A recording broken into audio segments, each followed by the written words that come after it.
पण बोलायचं एक आणि वागायचं दुसरं, याला काय म्हणतात?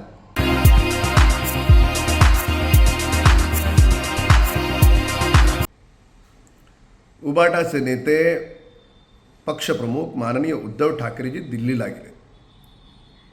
त्यांची आपण अनेकदा विधानं ऐकली असतील की त्यांना सत्तेचा मोह नाही, पण मुख्यमंत्री होताना मात्र स्वतःच झाले. दिल्ली पुढे झुकणार नाही.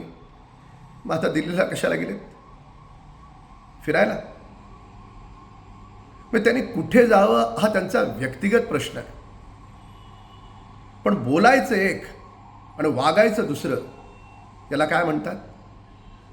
म्हणजे एका ठिकाणी म्हणायचं की त्यांचं हिंदुत्व असली आहे, मग बांगलादेशमध्ये आमची मंदिरं तोडली जात आहेत, लोकांचं रक्त तिथे वाहत आहे, तरी आपण गप्प आहात. हा जो दुटप्पीपणा आहे, हा दुटप्पीपणा महाराष्ट्राच्या जनतेला आता कळला आहे.